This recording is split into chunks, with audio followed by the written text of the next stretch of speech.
Students, today we will read our second poem, Wind. First, I explain you in English a short summary, then I explain you in Hindi. Okay? As the name suggests, the poem is about wind. However, the wind is a natural phenomenon, and in the poem, the poet describes the power of the wind and calls wind destructive. Further, he links the destructive power of the wind with the difficulties of life. He says that weak people break down easily, but stronger people emerge out stronger. Also, the poem gives a very important lesson that we should be mentally tough and physically strong in order to survive the hardships of life. However, a weak person crumbles and breaks down like an old building, so it is necessary that we should make their destructive forces our friends with our determination and strength. Now, I will recite and explain you in Hindi. The wind blows strongly and causes a lot of destruction. How can we make friends with it? हवा जब बहुत तेज चलती है, मतलब जैसे तूफान वगैरह आता है, तब बहुत ज़्यादा तबाही आती है. हम इसके साथ दोस्त कैसे बन सकते हैं? इस पोएम में जो पोएट है वो हवा से बातें कर रहा है. हवा से बातें करते हुए वो कह रहा है, विंड कम सॉफ्टली, हवा धीरे धीरे चलो. Don't break the shutters of the windows, और मेरी विंडोज़ खिड़की की शटर को मत तोड़ो.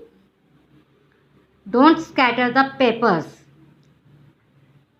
पेपर्स को मत फैलाओ. जैसा हवा चलने पर होता है, पेपर फैल जाते हैं, उड़ने लगते हैं, तो वो हवा से क्या कह रहा है? पेपर को मत फैलाओ. Don't throw down the books on the shelf, वह कहता है जो बुक्स शेल्फ पर, अलमारी पर रखी हैं, उन्हें मत गिराओ. There look what you did, you throw them all down. फिर पोएट क्या बोलता है? देखो तुमने मेरी बात नहीं मानी, तुमने यह क्या कर दिया.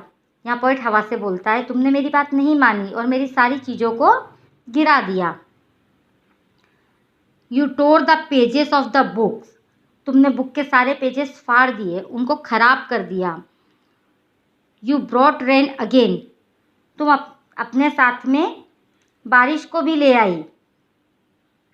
You are very clever at poking fun at weaklings. यहाँ पर पोएट का मीनिंग पोकिंग फन से क्या होता है? पोकिंग फन का मतलब होता है मजाक उड़ाना, और वीकलिंग का मतलब होता है कमज़ोर चीज़ या इंसान. किसी जो भी कमज़ोर है उसके लिए हम वीकलिंग यूज़ करते हैं. यहाँ पर पोएट कह रहे हैं तुम बहुत चालाक हो, तुम मजाक उड़ाती हो कमज़ोर चीज़ों का या कमज़ोर लोगों का. Frail crumbling houses, crumbling doors, crumbling rafters, crumbling wood, crumbling bodies, crumbling lives, crumbling hearts. यहाँ पे पोएट क्या कह रहे हैं? क्रम्बलिंग का मतलब होता है फॉलिंग, मतलब गिरता हुआ. जो कमज़ोर घर है उसे गिरा देती हो.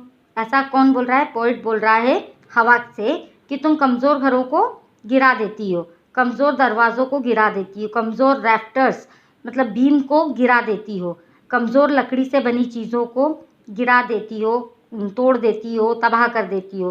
कोई भी लिविंग या नॉन लिविंग हो, तुम उसे ख़राब कर देती हो, तुम जीवन ले लेती हो. मतलब हमने देखा है कि बहुत बार क्या होता है, कोई हवा से किसी का एक्सीडेंट हो जाता है तो मतलब वो जीवन भी ले लेती है. तुम दिलों को भी तोड़ देती हो, गिरा देती हो, मतलब जीवन को भी तोड़ देती हो, गिरा देती हो. ऐसा वो बोल रही है, दिलों को तोड़ देती हो. दिलों को, जैसे कभी बहुत तेज़ हवा आंधी तूफान से किसी को हार्ट अटैक आ गया, यहाँ पर उसका जो पोएट का कहने का मतलब है वो ये है कि तुम दिलों को भी तोड़ देती हो, गिरा देती हो. The wind God Windows and crushes them all.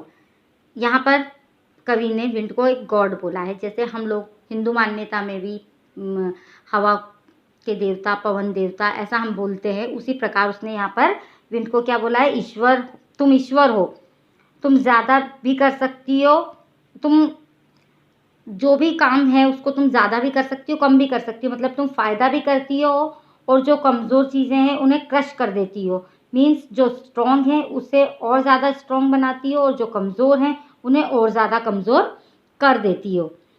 He won't do what you tell him. यहाँ पोएट हवा से बात नहीं कर रहा है, हमसे बात कर रहा है और हमसे बोल रहा है। यहाँ पोएट हमसे बात करते हुए बोल रहा है कि जो ही यूज़ हुआ है यहाँ पर विंड के लिए। वो कहता है कि वो नहीं करेगी जो तुम कहोगे, मतलब हमसे वो बोल रहा है कि हवा वो नहीं करेगी जो हम उससे कहेंगे, जैसे पवन देव मत हवा चलाओ वगैरह वगैरह, जो भी हम उससे कहेंगे ऐसा तो नहीं है कि हम बोलेंगे कि हवा तुम मत चलो तो वो नहीं चलेगी। इसलिए यहाँ पर कवि हमसे बोल रहे हैं कि वो नहीं करेगी जो तुम कहोगे।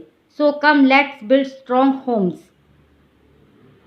हम अपने घरों को मजबूत बनाएं क्योंकि कमज़ोर घर को तो हवा गिरा देती है।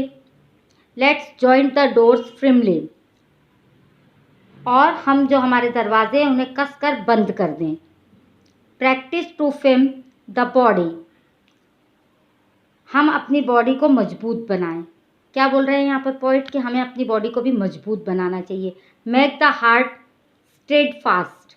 यहाँ पर पोइट क्या बोल रहे हैं, अपने हार्ट को स्टेड फास्ट बनाएं, मतलब कमज़ोर ना बनाएं अपने हार्ट को भी। Do this and the wind will be friend with us. ऐसा कर लो, मीन्स घरों को चीज़ों को मजबूत बना लो तो जो विंड है वो हमारी फ्रेंड बन जाएगी। The wind blows out weak fires, he makes strong fires roar and flourish. हवा छोटी मोटी कमज़ोर आग को बुझा देती है, जो स्ट्रॉन्ग आग होती है उसे वो ज़्यादा रोर करती है, दहकाती है और फ्लोरिश करती है। मतलब हमने देखा है अगर छोटी मोटी कोई आग जल रही होती है तो हवा के चलने से वो बुझ जाती है, लेकिन यदि किसी जंगल वगैरह में कोई आग लगती है और हवा चलती है तो वो उससे और ज़्यादा फैलती जाती है। मतलब यहाँ पे उन्होंने यही बताया है कि कमज़ोर को कमज़ोर बनाती है और स्ट्रॉन्ग को और ज़्यादा स्ट्रॉन्ग बना देती है। His friendship is good. इसकी दोस्ती अच्छी है, मतलब इससे कोई दुश्मनी निकालने का कोई फ़ायदा नहीं है, इससे दुश्मनी नहीं की जा सकती, इसकी दोस्ती ही अच्छी है। We praise him every day. हम इसकी रोज़ प्रशंसा करते हैं क्योंकि वह एक गॉड है, वह एक ईश्वर है, इसलिए हम इसकी रोज़ प्रशंसा करते हैं। ये पोएम जो है सुब्रमण्य भारती ने पहले तमिल में लिखी थी, उसके बाद में इसको इस इंग्लिश में ट्रांसलेट किया था A.K. रामानुजंज ने। किसने ट्रांसलेट किया था? A.K. रामानुजंज ने। पहले ये सुब्रमण्य भारती ने तमिल में लिखी थी। आई थिंक आप लोगों को पोएम समझ में आ गई होगी। Thank you.